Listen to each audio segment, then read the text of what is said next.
Bismillah, walhamdulillah, wassalatu wassalamu ala rasulillah, amma ba'd. Today's video is regarding that your man is back in the 0161 after a pretty extensive journeying around the south of England and seeing a plethora of friends and family.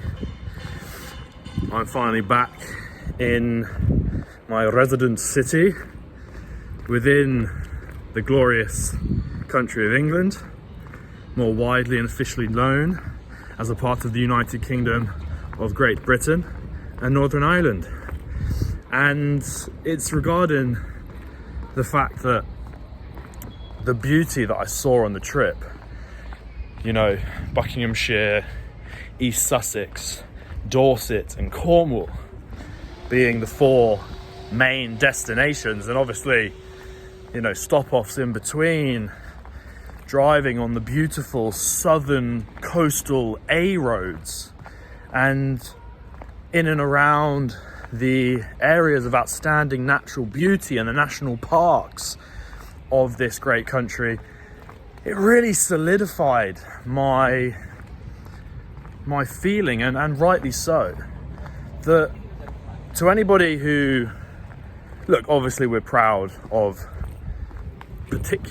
specifically where we come from, because that's how we grew up, that's the school that we went to, that's where our family lineage comes from. But we're also a part of a much wider community. I mean, I'm talking specifically here about the British Isles, and just because you may be resident of Manchester still makes you resident of England, and England has a lot more to offer than simply Manchester. So it's really just a call to say that to accept the signs, the clear proofs of Allah subhanahu wa ta'ala through the beauty of your home country. And everybody comes from somewhere different, but I encourage all to take a journey around some of these places. The south and the north have very different landscapes, and as a result, you know, it's the soft rolling hills compared to as the one goes north, the terrain becomes more rugged, to be honest. Although the hearts of the folk do become more soft, I would say.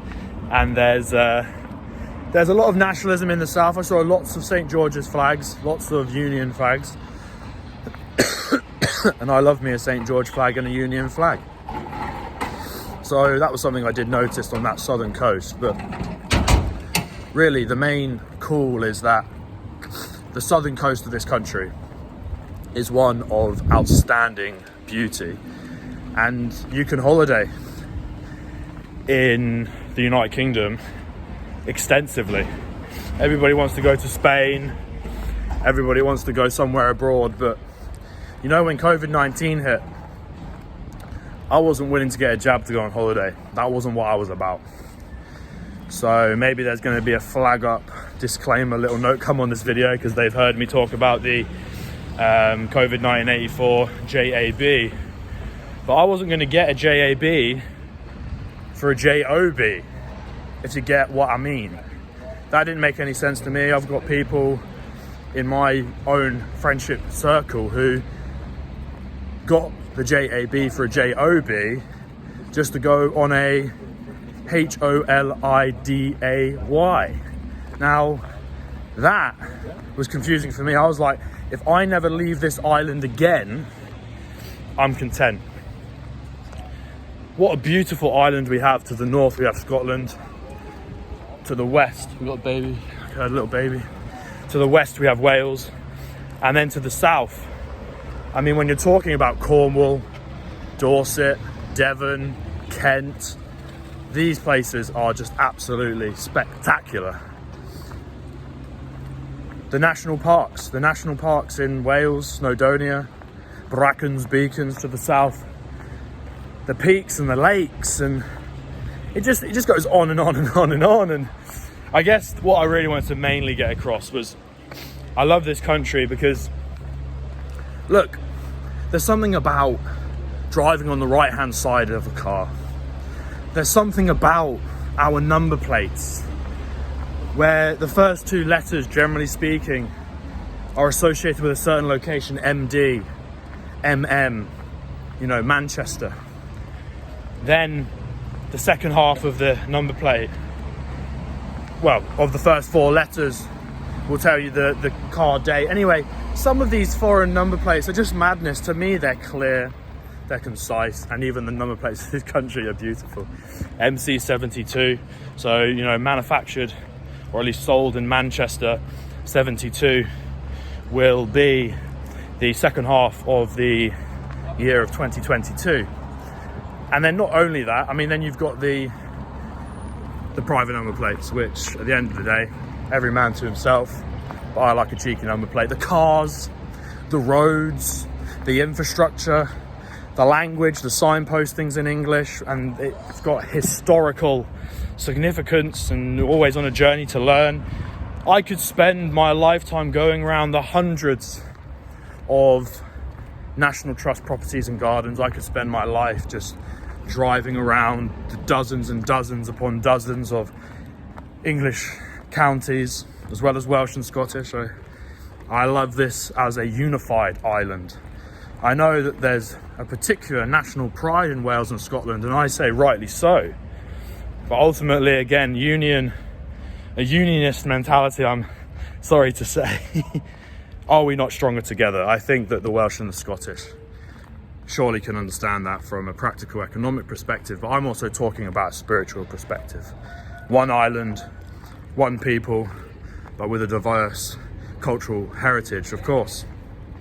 So, off on a ramble, but really it's around the fact that having done just over a week's worth of traveling around the country, seen so much beauty, wow, am I happy to live in this country right now?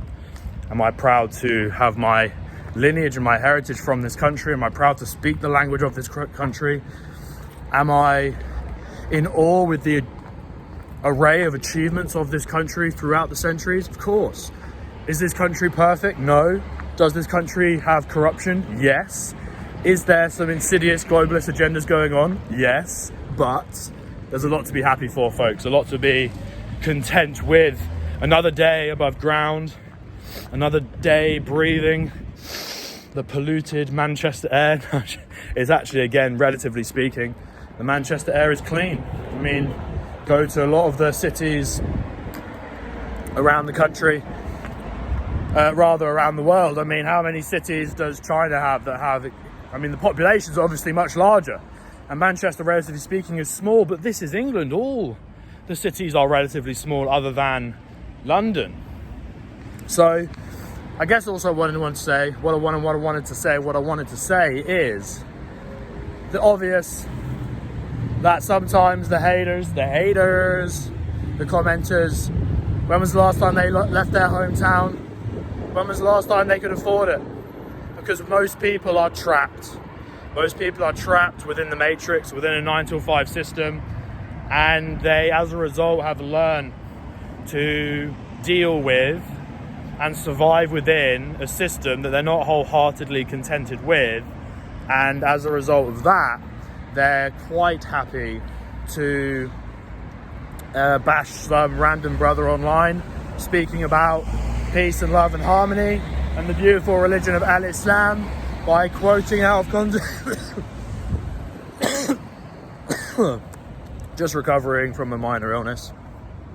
By quoting out of context verses of the Quran that they cannot read in Arabic, that they do not wholly understand. They have no exegesis knowledge. In Arabic we would say tafsir.